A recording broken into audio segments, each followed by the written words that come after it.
Debate Democrático, com Julimar Silva. Ok, boa tarde Caxias, boa tarde região dos Cocais, boa tarde você que está em casa, está ligado no nosso programa. Seja bem-vindo até as 2 da tarde, tem o programa Debate Democrático aqui pela sua TV Sinal Verde, afiliada à Rede Record, canal 3. Muito obrigado aí por sintonizar aqui a nossa audiência, né, na sua televisão. Obrigado aí pelo carinho. Pois bem, no programa de hoje nós vamos destacar uma confusão lá no Congresso Nacional e você vai entender por que o nosso país, diante da nossa cultura, né, que foi construída, ainda é qualificada, né, como machista. E aí você vai entender no que aconteceu lá. Vamos acompanhar também o que foi discutido e também levar você ao nosso ponto de vista sobre as sessões que ocorreram aqui na Câmara Municipal de Caxias. Vamos destacar também mais uma operação para desbaratar o esquema de agiotagem no Maranhão. Essa aí vai dar o que falar. Inclusive a polícia, eu até estava falando um dia desses, que assim, o governo do estado, e se continuar nessa linha que está seguindo agora, o governador Flávio Dino vai surpreender até os aliados, se ele continuar nessa linha. Porque esse esquema de agiotagem, ele está espalhado no estado de uma maneira que é endêmica. Você percebe que os agiotas é quem financiam as campanhas políticas nesse estado. Então a nossa política está contaminada, vamos usar essa palavra, por um esquema que vem se prolongando ao longo dos anos e que chegou a um ponto insustentável até para os governos. Aliás, grande parte da pobreza desse estado se deve a esse tipo de ação. Já a gente vai comentar sobre isso. Vamos destacar também, você vai acompanhar que policiais civis tomaram posse, delegados principalmente, uma área importante da polícia, recebe mais profissionais, peritos também, você vai acompanhar já aqui no programa Debate Democrático. Também estamos no aguardo aí de um profissional que vai falar sobre empreendedorismo. Inclusive, a gente vai falar um pouco de como nós construímos a nossa mentalidade até para empreender. Eu me sinto uma pessoa tolhida do ponto de vista do empreendedorismo. Sabia? Verdade. A nossa formação, ela nos impede até de empreender, sabia? É uma coisa incrível. Inclusive, falando, né, da questão da cultura, a nossa reflexão de hoje, nosso editorial, vem exatamente nessa linha do nosso sistema educacional, como ele nos atrapalha às vezes a desenvolver o nosso potencial. Eu estava conhecendo um pouco do que pensa a filósofa Viviane Mosé, e ela falando, o nosso sistema educacional, ele ainda guarda ranços da ditadura militar, né, do sistema tecnicista. Essa câmera aqui, ela está abaixando, tá? É impressão minha? Tá não, né? Pois não. Então, o nosso sistema educacional, ele ainda é militarizado. Nós saímos do regime militar, mas o regime militar ainda tem as suas nuances, perpassando inclusive o sistema educacional. Se não, vejamos, de que forma estão dispostas as carteiras na sala de aula, em fila. Um aluno atrás do outro, como se estivéssemos num regime autoritário. A nossa educação ainda não entendeu de que o professor, ele não é mais aquele que é o dono do conhecimento. A realidade atual é outra. O professor é um facilitador, é aquele que leva o aluno em busca do conhecimento. Muitas vezes a gente ainda se depara, talvez a grande maioria dos nossos educadores, que precisariam receber formação nessa área, eles ainda repetem a forma como foram ensinados, porque a sociedade ela vai mudando. E nós, infelizmente, nós temos que dizer, e eu sou um cara otimista, eu sou otimista, mas a nossa educação ela não está acompanhando, a tecnologia ela ainda é recusada nas escolas. Muitos professores não dominam a tecnologia. E aí nós ficamos com aquele professor que sabe tudo, com os alunos em fila que não sabem nada, e o professor lá falando, e os alunos saem depois de 50 minutos sem aprender, às vezes, nada. E sem estímulo para continuar estudando. Mas nós precisamos mudar essa realidade, eu sou otimista nisso, porque nós podemos fazer isso. Aí entra o poder público também, incentivando os professores, seja pagando bem, seja também melhorando a estrutura, melhorando a qualificação do profissional, porque não é só o professor em sala. Inclusive a gente divulgou aqui, a vereadora que também era professora lá no Rio Grande do Norte, dizendo que não é o professor em sala que se transforma em qualidade da educação, é o professor qualificado e bem remunerado também. Então nós precisamos também mudar esse lado. Agora vamos, só para a gente entender como ainda nós guardamos ranços da ditadura militar no sistema educacional. Nós temos também o conteúdo, ele é chamado de disciplina. Veja bem, o conteúdo nós estudamos como se fosse uma disciplina. Está lá o nome disciplina, você vai estudar isso, essa disciplina. Parece uma coisa militar, né? Disciplina, você não reúne em círculo para debater os assuntos. Então, isso aí também é outro aspecto que nós guardamos ainda lá do regime militar, né? E que nós precisamos superar. Nós temos muitos outros aspectos que deveríamos discutir. E que temos que discutir em sala, nas qualificações, que eu tenho certeza que os professores, os gestores de educação, devam também estar alertas para isso, mas a gente precisa chamar a atenção também, enquanto comunicação, que o sistema educacional mudou e as pessoas, hoje as crianças, dominam muito da tecnologia e hoje o conhecimento de um mestre, ele pode ser encontrado na palma da mão, no celular. É só você entrar na internet, que tem tudo. Tem gente que diz que a internet não forma ninguém. Uma grande mentira. Porque na internet você tem acesso a livros fantásticos. Livros incríveis, que vão te permitir uma formação assim de qualidade. Agora, nós precisamos fazer com que o aluno, que adora a tecnologia, possa utilizar essa tecnologia para encontrar aquilo que realmente interessa, porque a internet ela é um mundo, é um outro mundo além desse. Mas o que tem, da forma como tem assuntos interessantes, tem assuntos que também não são tão interessantes, principalmente para o campo educacional. A gente torce para que inclusive a nossa forma de educar, ela mude também, porque a sociedade ela está indo numa transformação tão rápida e tão intensa que às vezes, nós que somos educadores, porque eu já me considero, porque eu estou estudando para ser também educador, a gente precisa estar aberto para que isso ocorra em sala. Ou a gente também vai ficar para trás, sem contribuir muito. A gente pode estar achando que está contribuindo com o aluno, e na realidade, às vezes, a gente está tolhendo muito da criatividade em sala de aula. O professor, inclusive eu já falei em outros programas, nunca deixou de ser autoridade em sala, ele sempre vai ser. Mas a gente precisa estar aberto para o mundo que acontece na nossa frente, né?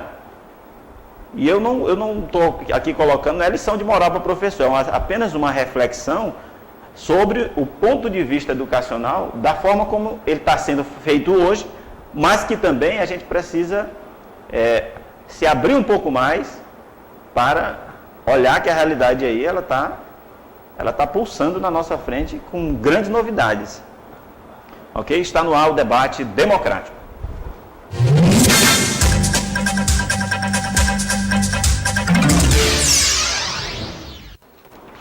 E vai ser sempre assim, né? coisas sempre vão estar evoluindo numa velocidade sempre maior do que o que a gente gostaria, né? Eu tenho certeza que muitos professores gostariam de estar acompanhando esse desenvolvimento todo, mas muitos não podem, muitos não têm a condição de acompanhar. É a sobrecarga, é porque tem que dar conta de aluno, os pais que não desenvolvem o trabalho educacional, que é para ser desenvolvido pelos pais, e aí, inclusive, transfere para o professor uma responsabilidade que é dos pais, diga-se de passagem. Nós temos a educação, ela está vivendo um momento assim de grande ebulição, é complicado, inclusive, para os professores do primeiro ano ao 9º ano. Nossa Senhora, são heróis os professores que conseguem dominar esses alunos que vêm com energia e tanto. E que em sala de aula, meu amigo, tem que ter muita paciência para poder orientar esses alunos de uma forma que contribua com eles, né? Com a vida deles. E coloque ele no caminho correto, né? Do bem. Nós vamos ver agora a primeira reportagem, a sessão da Câmara da segunda-feira, dia 4. Alguns assuntos importantes foram debatidos lá. Veja na reportagem. Roda aí. O vereador Luiz Lacerda presidiu a sessão. Falou da necessidade de instalação do Instituto Médico Legal em Caxias. E nós já estamos reorganizando isso aí porque os nossos peritos os 2 peritos que nós tínhamos estão aposentados. Então, nós vamos entrar em contato com o deputado estadual Humberto Coutinho, que é o presidente da Assembleia, para que ele possa mandar imediatamente um perito para Caxias, para que isso não venha acontecer mais uma vez. O modelo de gestão da Companhia de Águas e Esgotos da cidade, o SAAI, foi discutido entre os vereadores. Durval Júnior defende que a autarquia seja gerenciada por pelo menos 3 diretorias distintas. Caxias hoje cresceu e o moderno é isso, é fazer a descentralização. É um posicionamento defendido pelo vereador Durval Júnior. As questões de saúde pública também foram discutidas. Antônio Luiz reclamou que prefeituras de municípios atendidos pela estrutura médico-hospitalar de Caxias têm enviado para cá um número de pacientes bem acima do que é pactuado, causando sobrecarga. Esses municípios eles fazem uma pactuação com Caxias com um número bem inferior. Quando você vai fazer a contabilidade no final do ano, esse número é muito maior. O que acontece? Hoje esses municípios, praticamente todos os cidadãos recém-nascidos desse município são caxienses. Então isso aí é ruim. Eu acho que os prefeitos tinham que rever essa política e fazer uma assistência básica para que a sua gestante, naqueles procedimentos mais simples, pudesse ter o seu atendimento no seu município. Inclusive, primeiro assunto, essa questão do IML. Morre alguém aqui em Caxias, é preciso levar para Timon e depois essa pessoa é liberada para o sepultamento. Isso é um absurdo. Nós estamos na 5ª maior cidade do estado do Maranhão. Caxias deveria ter um IML. Por muito tempo foi usado aqui uma funerária que não tem a estrutura adequada para isso. Por muito tempo foi utilizado. E parece que agora foi proibido e ainda se continua levando os mortos de Caxias lá para Timon para depois serem liberados. É um desgaste de dinheiro, gasta-se dinheiro público, gasta-se tempo e ainda agrava o sofrimento das famílias. É preciso que os governantes municipais tenham um contato mais rápido com o poder estadual para que essa situação seja resolvida. Tem dinheiro para fazer isso aí. Falta vontade política. É preciso que os políticos tenham maior agilidade quanto a isso. Nós estamos tratando aí uma situação muito séria. É muito sério isso aí. Agora essa questão aí, atenção, vereador Durval. Vamos devagar que o santo é de barro. Porque você descentralizar, nós temos que saber de que maneira o senhor está propondo eu quero lhe trazer aqui para o senhor explicar essa situação, essa defesa de descentralizar o SAAI. Vou dar minha opinião quanto a isso. O que ocorreu recentemente ali na cidade de Timon é que transferiram o SAAI de Timon para uma empresa por 30 anos. Terceirizaram o serviço de água de Timon. Em outras palavras, para uma empresa de São Paulo. Gente, a terceirização, ela está provada que ela não contribui com a vida do trabalhador e outro detalhe, você pode muito bem avançar em outras questões, principalmente na questão estrutural, mas você vai estar precarizando também trabalho. E outra, esse dinheiro, ele precisa, se vai haver uma descentralização, na minha percepção, ela teria que ficar ainda todo esse processo com o poder público. Porque se a gente sair privatizando as coisas que são públicas, daqui a pouco não tem nada. Então vamos defender esse assunto, tudo bem, vamos discutir. A população não pode sair, tudo bem, o senhor defendeu o assunto. Agora eu gostaria de receber o vereador para a gente conversar sobre esse assunto, os meandros dessa proposta. Porque eu não sei se ela está sendo acolhida pelo município, se o prefeito conhece a ideia ou se pretende adotar. E se pretende, como a população reage diante disso? O grande problema do nosso país é que, às vezes, os assuntos são colocados em pauta sem a população nem saber do assunto. É o que está acontecendo agora com o projeto de terceirização. O projeto foi aprovado na Câmara e agora foi para o Senado. Mas olha só o que diz o texto da terceirização lá que foi para o Senado. Podem ser terceirizadas atividades meio e atividade fim. Isso quer dizer o seguinte, que uma faculdade particular vai poder terceirizar do faxineiro ao professor. Todas as atividades, numa particular. No serviço público, a proposta recuou. As atividades fins, aquela que a atividade seja do hospital, no caso do hospital, o médico não pode ser terceirizado. Mas as pessoas que fazem a limpeza do hospital podem ser terceirizadas. Ou seja, recuou a proposta de terceirizar a atividade fim no setor público.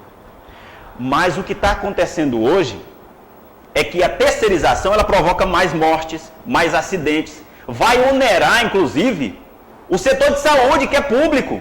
Então, às vezes, se pensa só no imediatismo, em quem vai ganhar. Quem vai ganhar com isso? Vai ganhar exatamente as empresas que forem terceirizadas. E de onde vai sair esse dinheiro? Do setor público. Ou seja, o problema não está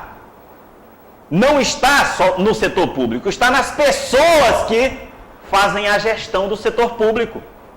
Quem são os entes que vão administrar as empresas terceirizadas? São seres humanos. No setor público, seres humanos. Então o que falta aí? Competência para fazer as coisas direito. Honestidade para aplicar o dinheiro público da forma que é para ser aplicada. Então, vamos devagar. E eu concordo com o vereador Antônio Luiz. É preciso que os municípios que mandam os seus pacientes, está aí. A realidade, Caxias foi mostrada em rede nacional. Isso é uma realidade, está aí. Os pais estão sofrendo uma situação de perda dos seus filhos, em razão de protocolos que não são seguidos. Ou seja, os municípios que mandam os seus pacientes para cá também têm a sua responsabilidade. Agora, no momento em que nós temos a grande demanda e que nós aceitamos a grande demanda, nós também somos responsáveis pelos serviços realizados. Se nós temos que realizar, vamos realizar com competência. Mesmo que demore um pouco mais, mas vamos fazer a coisa correta. Não, porque nós tem muita gente que precisa ser atendida, vamos fazer rápido. Negativo, vamos fazer a coisa como deve ser. Temos que fazer um trabalho que corresponda para o paciente que está sendo atendido, que ele saia satisfeito. Mas da forma como está, sinto muito, tende a piorar se continuar na mesma velocidade que está sendo atendido aí. E na quinta-feira não houve sessão, parece que não houve quórum. Só põe aí as imagens, põe aí só as imagens, viu? Põe aí as imagens da sessão. Apenas 8 dos 19 vereadores compareceram à Câmara 8 Municipal. vereadores não dá quórum. O que é quórum? É a quantidade mínima de vereadores, 50% mais um, para realizar uma sessão. Inclusive o líder do governo aí disse que todo mundo estava com virose. Essa virose atacou todos os vereadores, foi? Todo mundo teve essa virose lá. Alguns não tiveram e nem disseram por que faltaram. Atenção, vereadores. Os senhores são agentes públicos. Eu acho que assim, como são só 2 sessões, todo trabalhador trabalha todo dia, até no sábado, e não se cansa de ir ao trabalho às vezes. E os senhores só realizam 2 sessões na semana. E são pagos com o nosso dinheiro. Então os senhores precisam comparecer às sessões. É preciso que tantos problemas aí na cidade, e a gente precisa de soluções. E quem tem que dar essas soluções são as pessoas que nos representam. Né? Rapaz, quando dizem que... Quando fala em público, é como se a gente não pagasse, como se fosse de graça. Não é nada, não tem nada de graça nesse país, gente. Não tem nada de graça. É ilusão a gente achar que algumas coisas são de graça.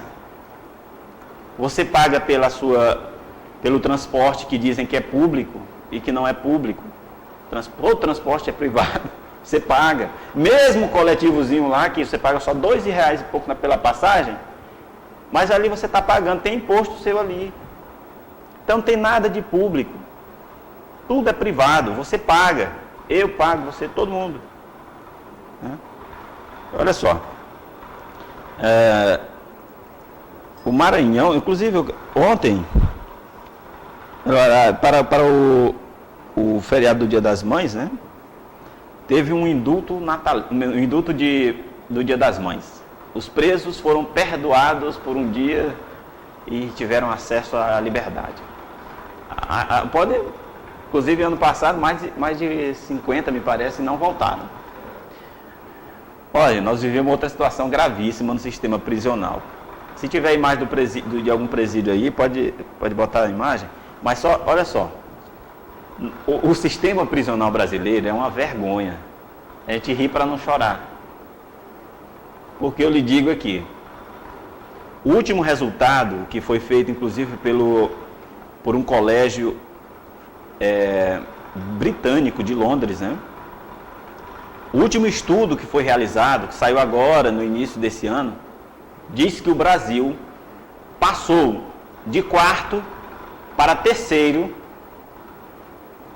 como maior população carcerária do mundo. Nós perdemos somente para os Estados Unidos e para a China. Nós temos mais de 700 mil presos nas cadeias. É um exército, é gente. Sabe quantos mandados de prisão estão em abertos para serem cumpridos no Brasil? Mais de 300 mil mandados de prisão. Onde se vai colocar tanto preso? Onde se vai colocar tanta gente fazendo coisa errada? Aí você olha para o sistema prisional lotado. Aí eu conversei com um juiz de execuções penais, ele me disse, eu quero até trazer um juiz aqui para a gente conversar sobre esse assunto, que é de execução penal, saber como é que está sendo feito o trabalho aqui. Porque eu lhe digo sinceramente, ele me falava o seguinte, foi um juiz muito renomado e que luta para a ampliação das vagas no sistema prisional. Olha o que ele me disse. Gente, os governos não constroem presídios porque não dá voto. Não dá voto, muitos presos nem votam. Aí assim, a justiça tem que condenar e tem que botar os presos em algum lugar. Aí essas vagas não existem. Quando as rebeliões acontecem, aí a gente fica se perguntando por que foi realizado, porque ocorreu mais uma rebelião. A ressocialização não acontece, o cara que é preso, ele vai para a cadeia, fica pior. Porque ele está no mesmo local, um preso provisório, ele está no mesmo local de alguém que já foi condenado, que é de alta periculosidade. Então o cara faz uma faculdade no crime dentro da cadeia. Ele volta pior do que entrou. Então nós temos uma situação grave nesse país. No dia que esses presídios explodirem, a sociedade é que vai sofrer as consequências. Vai sofrer as consequências, porque eu lhe digo sinceramente, o tráfico de drogas, ele está cada dia que passa se especializando. Se você prestar atenção àquele Comando Vermelho e outros e outras organizações criminosas, o que esses caras estão fazendo? Eles estão formando pessoas para ingressarem na polícia, na justiça. Presta atenção. Eles estão pagando, eles têm dinheiro para fazer isso. Eles estão pagando pessoas para estudarem, fazerem faculdade, para se tornarem juízes, para se tornarem advogados. Mas ninguém fala isso, cara. Ninguém fala. E ninguém faz nada diante dessa situação. Eles estão comprando grandes propriedades de terras, fazendo aeroportos para descarregar droga, para vender, porque o crime eles estão vivendo disso. Mas é uma realidade que pouco se fala. Você não vê isso na mídia nacional quase. Acabaram de aprender aqui no Maranhão uma fazenda de maconha essa semana. Isso foi anteontem. Lá em São José de Ribamar, se não falha a memória. Não sei quantos hectares de maconha. 13 hectares, pronto, lembrei o número. Só maconha. Estava lá, tiveram que queimar tudo lá. Mas só pegaram um caso de outros que estão por aí. Então, a situação é grave, e a gente tem que, infelizmente, não é essa a intenção do programa, não é de meter medo. Mas eu te falo o seguinte, o medo está nas pessoas. A população, cada dia que passa, a sensação de segurança, ela vai diminuindo a cada dia, em razão da ineficiência do setor público. Aí a gente não pode só condenar, a gente precisa também, o setor público, a gente precisa melhorar o setor público. Porque todo o dinheiro, tudo que é roubado nesse país, saia de lá, saia do setor público. Então nós temos um país rico. Foram mais de 200 no Maranhão, não me fala a memória. E aí você tem, lá em Pedrinhas, ainda continuam profissionais terceirizados comandando a situação carcerária lá. Ou seja, os agentes que hoje fazem parte do sistema prisional ainda são terceirizados. Quando você terceiriza uma situação, um ambiente desse aí, o agente, quando ele ganha mal, ele vai se corromper, porque o preso ele tem mais dinheiro e quer pagar para sair. Eu vi essa denúncia, inclusive, de um chefe de agente penitenciário, que é do Sindicato dos Agentes Penitenciários de São Luís. Então, gente, é preciso que os agentes públicos parem de farrear com o nosso dinheiro e comecem a trabalhar. Inclusive, está aí nos blogs. Teve uma leva de deputados agora, deputados do Maranhão, foram aqui para Teresina fazer farra com prostitutas, com o nosso dinheiro. E trabalhar que é bom a gente não vê. Então é bom que esse pessoal comece a ter mais seriedade com a coisa pública. Porque eu lhe digo sinceramente, cada dia que passa, mais assombração nos aparece. Eu queria que, inclusive, você já dentro desse assunto aí, já que a gente está falando de agente público, põe aí, Gilson, um dos vídeos que eu te passei aí, tá lá daquele final, é o vídeo 5 aí, sobre a agiotagem no Maranhão.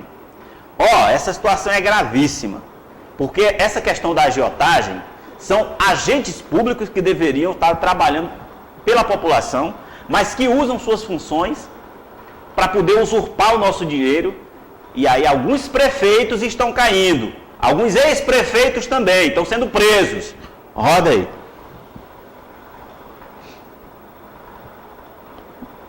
E aí, conseguiu localizar, Gilson? É o vídeo 5.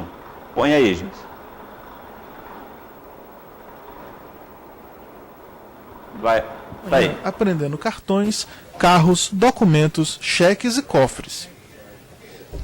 Foram presos os prefeitos de Bacuri, Richard Nixon Monteiro dos Santos, de Marajá do Sena, Edvan Costa, o ex-prefeito de Marajá do Sena, Perachi Roberto Moraes, Josival Cavalcante da Silva, o Bacovan, apontado como agiota nas investigações, e o contador da Prefeitura de Marajá do Sena, José Epitácio Muniz Silva, o cafeteira.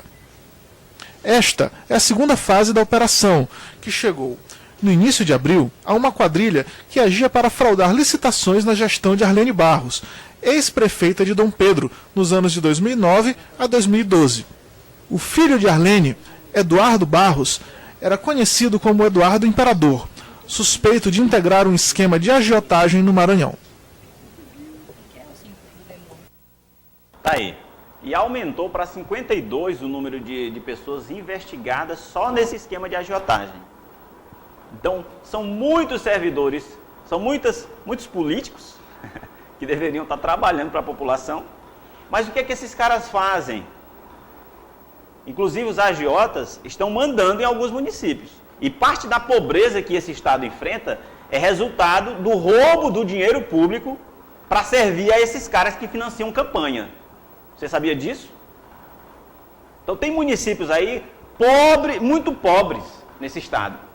Por isso que assim, eu estou achando interessante, porque no momento em que o governo do estado ele inicia um programa chamado Mais IDH para elevar o índice de desenvolvimento humano desses municípios, os piores do Brasil estão no Maranhão, alguns dos piores, ele está também, essas ações elas têm que ser punidas.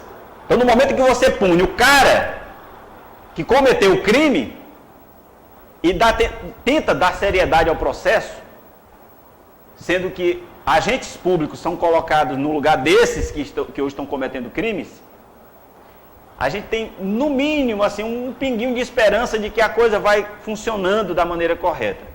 Mas até essa cultura mudar, meu amigo, não vai ser numa semana, em mais uma operação.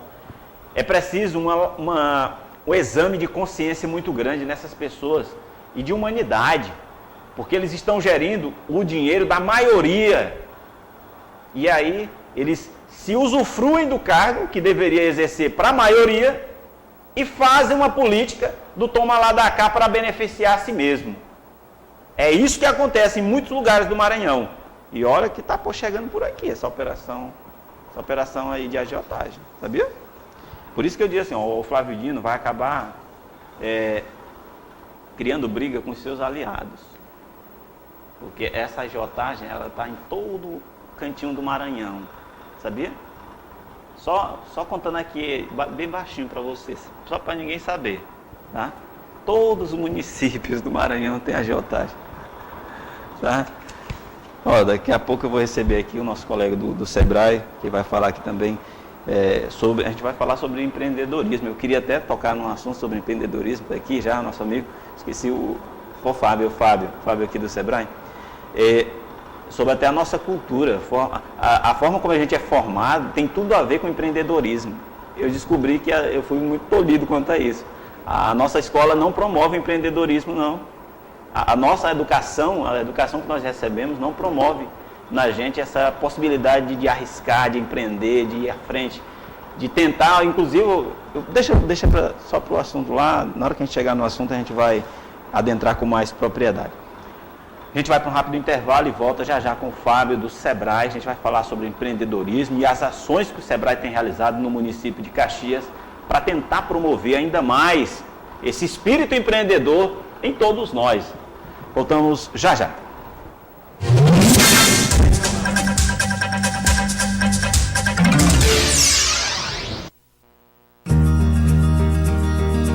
Meu nome é Valbert Filho, estou aqui para desejar um feliz Dia das Mães para minha mãe. Dona Adilina, volte logo, tá todo mundo com saudade. Eu, Tujara, Cauê. Beijo, mãe. Mãe, o amor que eu sinto por você é infinito. Palavra doce, mais pura que o mel que Deus já criou. Feliz Dia das Mães a todas as mães de Caxias, de Dom Pedro e do mundo. Muito obrigado. Meu nome é Elaine, eu queria desejar um feliz Dia das Mães para minha mãe, Magnólia e Rita de Cássia. Muito obrigado por me trazer nesse mundo, viu? Te amo, mãe. Mãe, estou aqui para dizer o quanto você é especial para mim. Te amo. Feliz Dia das Mães, uma homenagem a melhor promoção de final de semana é aqui no Comercial O Modesto. Arroz Esmeralda, 1,29. Feijão Sempre Verde, 3,99. Açúcar, 1,49. Óleo de soja, 3,39. Carne com osso, carne moída e fígado, 8,49 o quilo cada. Pepino, 1,25. Aceitamos todos os cartões de crédito e o cartão próprio do Comercial O Modesto.